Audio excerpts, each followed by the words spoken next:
Hey folks, welcome again to Absolutely Outdoors. Today we've got Hunter Bowman back with us. If you remember, Hunter was with us about a month ago, and he is living in Texas. He's from here, but he's working on a ranch in Texas.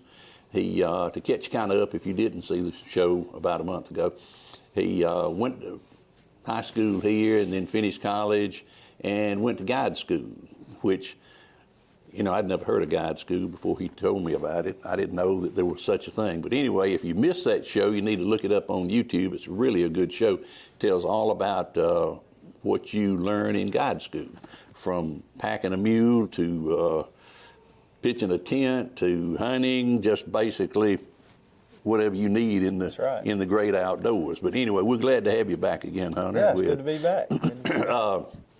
In that other video, we talked about what Hunter had for breakfast, and he was talking about having ham and bacon and ham and biscuits and all that, and I had cereal. So Hunter brought me a ham biscuit this morning. Thank you, Angie, for sending that. That's right, Mama. I can't leave it. The reason it's out here, I can't leave it because our cameraman has been looking at it, Chris. And if I put it away somewhere, he'll eat it. So I can't let him eat it. But anyway, thank you again, Angie.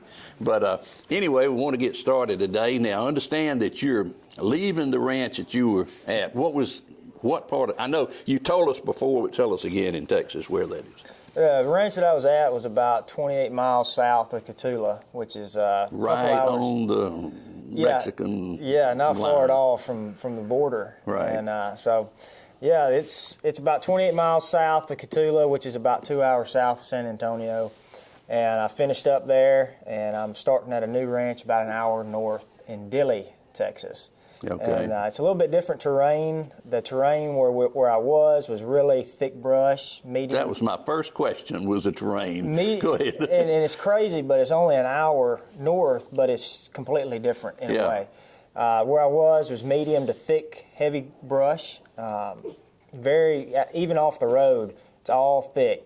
And where I'm going is, it still has a lot of thick brush, but right off the road and off to the sides of the lodge and all that, you have some openings. Mm-hmm. There's a lot of clearings, set up mostly for bird hunting, for quail. So you can get out there and flush and get in the brush without actually, getting lost. The brush that I was at, where I was really thick and very few openings. So. Yeah, I noticed that it was so thick until y'all just put the corn out down the middle of the road. That's right. And it was thick. Yeah, that's all. That was my first question, was tell me about the terrain. Even though it's just an hour difference, I know that it can change drastically. And a lot more trees. A lot more trees where I'm going. It's a lot bigger trees. The soil's better. The soil is way better. You got places to implement food plots and grow stuff. Where I was, soil was not that great. You could grow food plots and different things for the wildlife, but it was much tougher and it didn't get very thick. Right.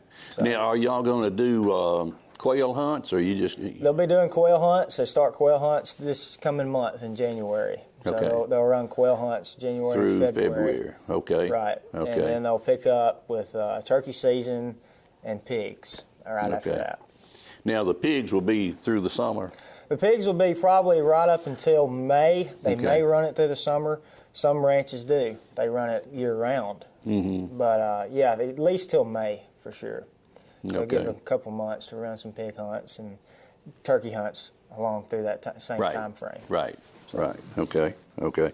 Well, I was thinking coming over this morning, my first question, and you answered it before I even asked it. Yeah. But that's amazing how much the terrain can change in just that short distance. Just an hour. And to me, it's more conducive for me because it's not as thick. I don't like the thick brush. You know, it's tough to move around in when you kill a deer. A lot of times you have to call the dogs in, and they have to come in and work through the brush because it is that thick. Where I'm going, it's a little bit more open, so you can kind of maneuver your way through there. You can walk through the brush and get vehicles through it. Okay. You do deer. Do you have elk or anything down in that part of the country? No elk. There probably are a few exotics. I saw some black bucks out there, which is a real small exotic. A lot of ranches in Texas that do exotics, they have black bucks, and they're a smaller animal. It's a deer, but it's all black. It's got short horns, and it's a lot of people like. I don't think I've ever seen one of those. Yeah, they're kind of funny looking. I mean, their horns go straight up, and Really? yeah, it's part of the exotic. Where are they from? Africa is probably where a lot of these exotics come from. You got your axis deer and your black bucks, and then you go into all your real big stuff, water buffalo and all that crazy stuff. Sometimes they hunt that too. Giraffes, they've got giraffes on some of these Really? South Texas places, yeah. Okay, okay. Anything you can think of, but I'm sure it's Africa, because a lot of these animals, they wouldn't survive in a cold environment. So what's the temperature like out there? You're looking at, for the springtime, like, March and April, you're still pretty, I mean, it's 60s, 70s, Okay. it's getting up there. And then you get into May, it's already in the 80s and getting 90s towards the end of May, and breaking hundreds easily in the summertime. So, Good gracious. yeah, and Well, pretty often in the summer. okay, well, how about water out there? It's Yeah, the water is different on this next ranch that I'm going to. They don't have a water trough system like the previous ranch. Previous ranch had a system that was basically an irrigation system that ran through the entire ranch, and they had drippers, like you would run a drip hose for a garden, but they had it for the wildlife, and so they had like 60 some odd troughs for wildlife. But this next ranch, it's not so much the irrigation system that they run, it's the big troughs. They run a big concrete, kind of like a cattle trough that feed the deer, and then along with the ponds or the tanks. They call ponds tanks down there. Oh, okay. So they've got water, but it's a little bit different setup Right. than what I was used to. Well, tell us about your guest that you had out Yeah. a couple of weeks ago. Yeah, I heard about that. Yeah, Buck Commander came out and did a show. They're good friends with the owner of the ranch. So actually, Willie is. Willie came out. Willie- Well, who all came out? It was Willie Robertson, Ryan Langerhans, Tombo Martin, and then they had their guy that was their manager. Okay. They all came out, and then all the cameramen. So Well, did Uncle Si come? no, Si didn't come. No, it was just Willie. Actually, a couple of them didn't make it. Luke Bryan and Jason Aldean are also part of their crew, and they couldn't make it down. So they were a little short this year. But yeah, it was pretty neat having them in camp. And, Good. They killed. Everybody killed, but Ryan. Actually, Ryan did not get his buck. Really? So, yeah, it was a tough hunt for him. So yeah, it was kind of it happens. Yeah. It's not something that you want to happen, but it does happen. Well, it's on just a like tough year. fishing. I mean, Yeah, if it wasn't like that, they'd call it catching and not fishing, That's right. or shooting and not hunting. That's exactly So, yeah. Well, we're going to take a break for just a minute. Hunter has got some pictures and some videos that he's going to show us, so don't go anywhere. We'll be right back.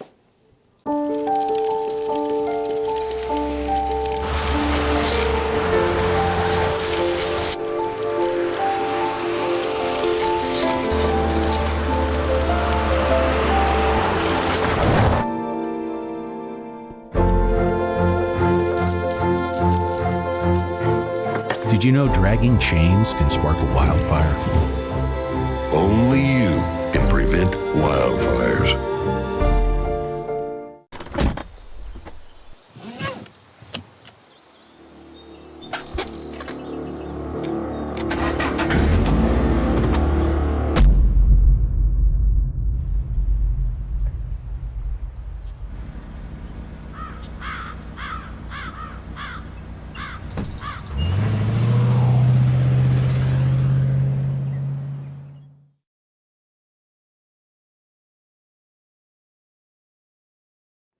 Hey folks, welcome back.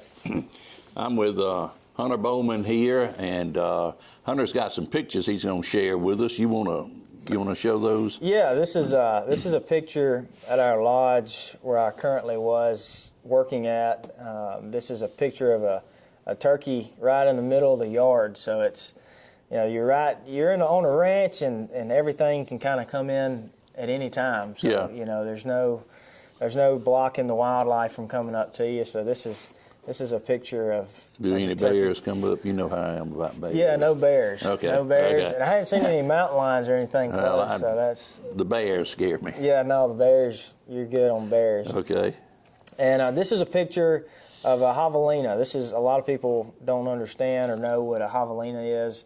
They're only native to a few parts of the country, and Texas has a lot of them. So this is a picture of a stuffed full body mount. And now that's like a pig. It's like a pig. It looks just like a pig, but it's a rodent. And people go down there and shoot them just because it's something that they can't shoot anywhere else. It's not Okay. so much for meat. You don't eat those, do you? You can eat them if you want to, but it's not encouraged. Okay. Yeah, it's kind of the lower end.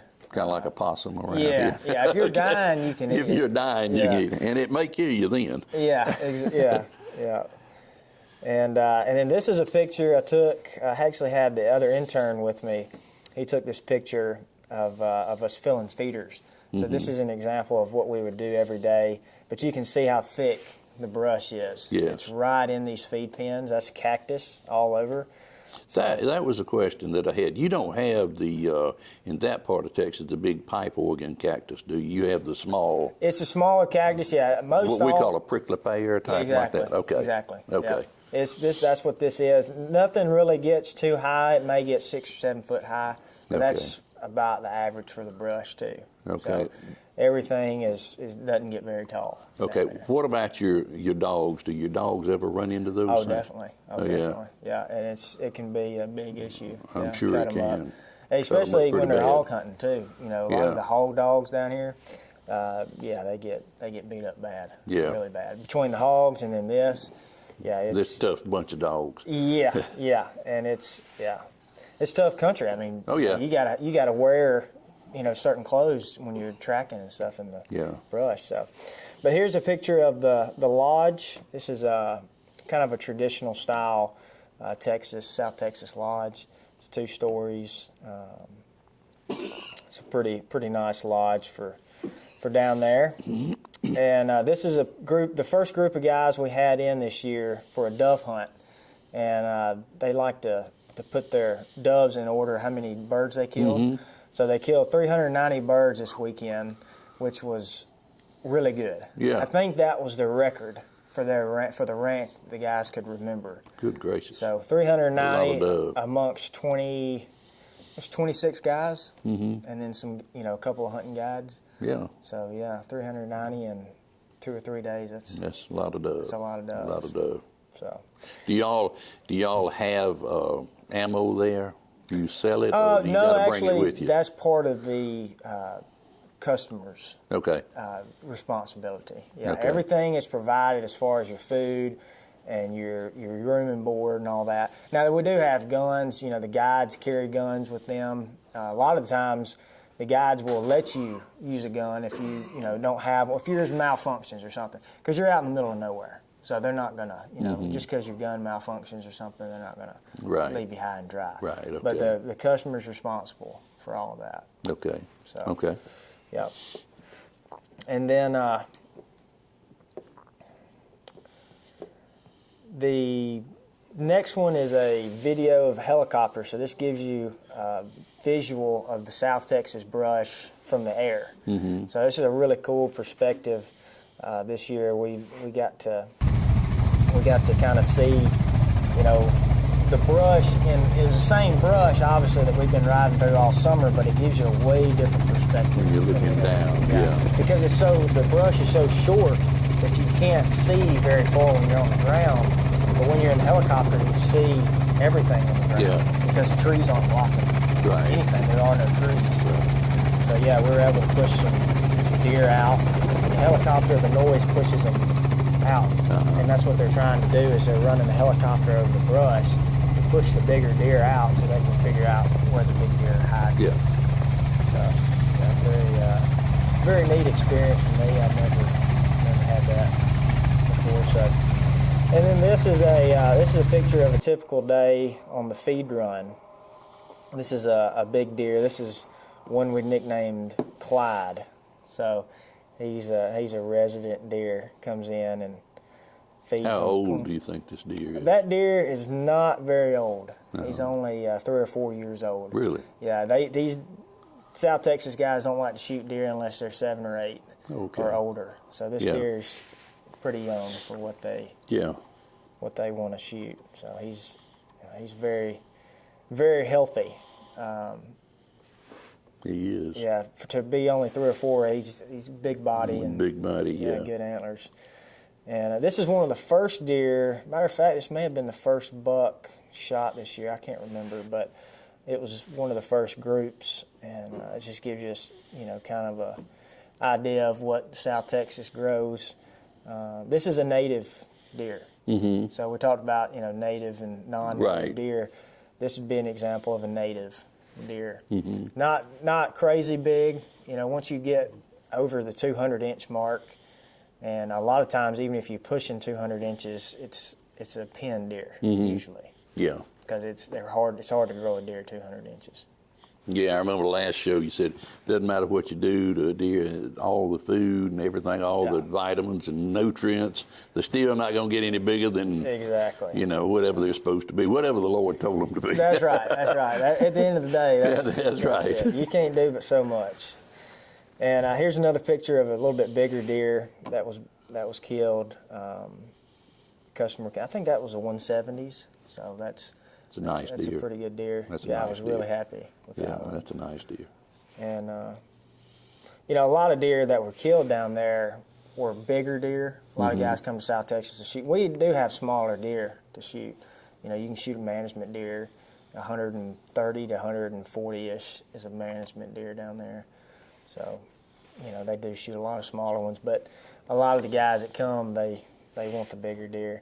This is a picture of a cut, kind of like a, down here in Alabama and Georgia, it would be like a gas line or power line. They cut these for the same reasons, except for these are only cut for wildlife. So it gives you a little bit of an area so deer can come in and flock in, and you don't have to worry about, running over the brush. These are specifically cut with For big the machines. wildlife, With okay. big machines, they come through with a root plow and different stuff to cultivate the ground, Oh. so that is specifically set there Oh, to okay. keep it maintained. Okay. They're not just there, For a pipeline yeah, or a power randomly. line or something like They that. keep them up, kind of like a gas line. They keep them mowed and keep them manicured so they can get down them with a vehicle if they have to.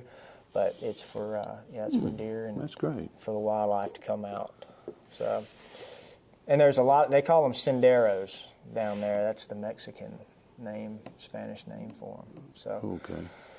this is a bunkhouse. This is South Texas traditional style bunkhouse. A lot of the ranches have these. Sleep on both sides, Uh-huh. and you got a big timbers up top. It's pretty nice. It is. Pretty nice little place to It go. is. So, and then this is probably one of the coolest things I saw while I was down there. If you're the owner or if you're the ranch manager, it's not cool. But this is almost $25,000 worth of antlers on the front of this Jeep that pretty much went down the drain. These deer got locked in during the rut. Yeah. And you sometimes see that on TV. I've seen that, Yeah, yeah. when they get locked in. Well, these deer were only locked in by a couple of points, so it ended up killing them. But we had a guy coming in actually a couple of days prior to kill the one buck, and he didn't get to shoot it because it was locked in. So it's about $25,000 sitting there. And then this is a really cool, this was one of my best sits while I was down there. This is a buck that they call, I think this was the Pumphouse buck. He was kind of running around. This was mid-December, so the rut was just picking up. Yeah. And this deer was out. He came in chasing a doe. Very pretty deer, very typical. He's a 6x7, so he 13-pointer. Good mass, and he came in about 100 yards, 120 yards out, and then he came in. This is a video of him walking in right towards the blind. He got in about 40 yards from the blind. Yeah, he's a nice one. So that was a cool experience. A lot of times you see these deer and they're 100 yards, 150 yards out. Well, this deer was within bow range. Really? So what's your typical shot? The distance.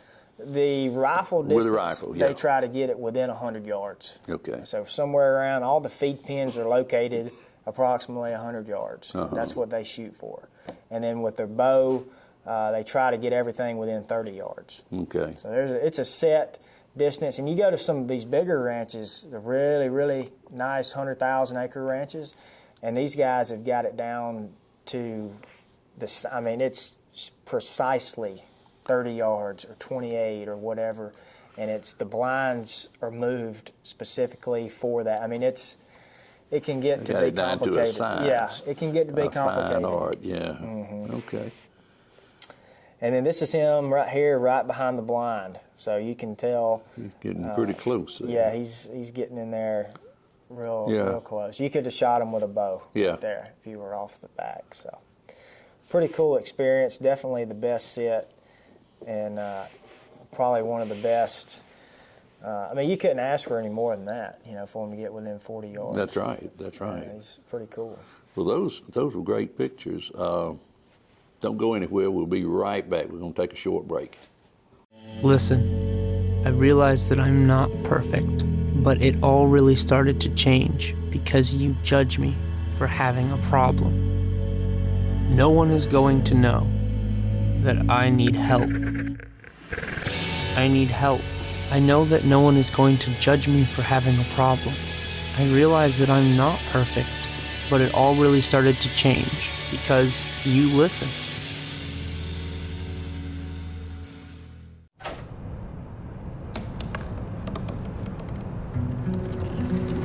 They said I couldn't dream.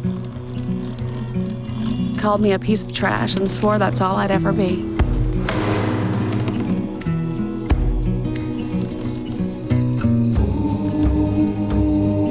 Said a bottle couldn't see the ocean.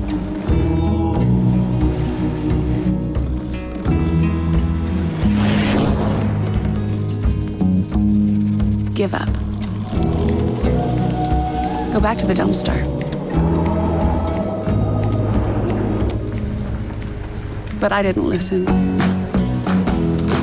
I made my way.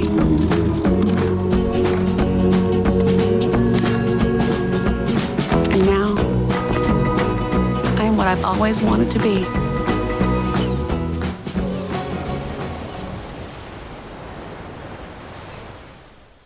Hey, folks. Welcome back. I'm here with Hunter Bowman, and Hunter's going to tell us about the ranch that you are currently at and the one you're going to in January. Yeah. The little differences there. And anyway, go ahead. Yeah, the ranch that I was previously at, the hunting times are going to be, the months are going to be different. The state of Texas, you can hunt from, depending on your MLD permit, you can hunt from October to February, or you can, there's different months, September and March are added on and taken away. But this next ranch that I'm going to, we hunt pretty much all year round. The ranch I was at, their permit allowed from October to February, and then they could pig hunt, and you can still kill varmints, coyotes, and stuff like that. But our ranch didn't want to do that. It was kind of just set specifically for February as the cutoff, and then they would do a couple of little hunts here and there. But the ranch I'm going to, we run almost year round. They pick up with bird season now, and then turkeys and pigs, and then they'll cut off probably sometime around May when it starts getting real hot, and then we'll go to prep. And a lot of your ranch and hunting lodges or outfitters, doesn't matter, there's a lot of prep work that goes in before the season. The season only takes a little while. So your prep usually is all year, but at this next ranch that I'm going to, we'll really hit it hard in the late summer, but there'll still be things during the summer, filling feeders and different odds and ends stuff that broke the year before. I'm sure there's a lot of maintenance there. Yeah. So And this place is a membership type setup, so you have people coming in just because they can. They've got the membership. They can come in. At the place I was at, you buy a hunt, you come for 5 or 6 days, and then you leave. So it's not anybody cannot just come down. So this next ranch we'll probably have members down there throughout the year, but a lot of prep work during the summer. A lot of prep work from probably around, I'd say, mid-March to September. There's going to be a lot of filling feeders, doing food plots. Working on your trucks. Yeah, trucks. Fixing the roads. Road work is a big one down there. I bet it is. Motor graders are your best friend, box blades, anything you can get on the road that will make it to where you can get down it, because those roads in South Texas they're rough when it gets wet. So, right. Yeah, it'll be a little bit different change of pace, and I like that. I like working rather than just doing all prep work most of the year. I like guiding and doing hunts for most of the year, and then just kind of filling that in with prep work. When you go on these quail hunts, do you have the dogs, or do the people bring their dogs? Yeah, there are bird handlers, the dog handlers that are brought in off the ranch. They're not owned by the ranch. Right. They're brought in specifically for being a dog handler. So he comes in and he'll run his dogs, and then you'll have like either one of us or our ranch manager come in, and he'll drive the truck or whatever needs to be done to help him. But it's his gig. He just uses the ranch. That's the way they do it at some of these around here. You just. It's easier. It's easier. He can bring his own dogs. He knows his dogs. We've probably got the setup. I know at the last ranch I was at, we had a setup for kennels and stuff like that. He could keep the dogs, but it's just easier. Oh yeah. Yeah. I'm sure it would. And he can probably make better living, going from ranch to ranch. Right. Yeah, it'll be a good experience for me, because bird hunting's not my forte, so I'll get to. Well, it is for me, and so I'll get to. That's what I really enjoy, is bird hunting. Yeah. But anyway, Hunter, we're sure glad you came back to see us. Yeah, I enjoyed it. We tried to get Hunter's dad in here, and he wouldn't come in. He said he wanted to see the finished product after it's been edited and all that. Yeah. He didn't want to sit here all this time. Yeah. But I want to thank Angie for our ham and biscuit this morning, and I keep watching it to keep Chris from getting it. That was mighty sweet of you, Angie. But anyway, again, we appreciate you coming back to see us, and we want you to come back again. And did you have any pictures of the Duck Dynasty people? Yeah, I did. I got one picture of me and Willie. And, okay. Did I see that? I can send that to you. Yeah. Well, put that one in there. I want to see that one. Yeah, I got one with me and Willie. Willie killed his deer. Willie actually killed a really old deer on the place. The owner did not want to let that deer be shot, but Willie was insistent, so he let him shoot it. Oh, okay. Yeah, I got a picture. Okay, let's make sure and get that one on. Yeah, okay, sure did. Okay. Well, again, we appreciate it. Yeah, thank you. Glad you're back, and hate to see you go back, but we're always glad to see you. Yeah, I enjoyed it. For sure. For CTV, Beam, Channel 7, I'm Steve Abbott. This is Hunter Bowman. Thanks for watching. We'll see you next week.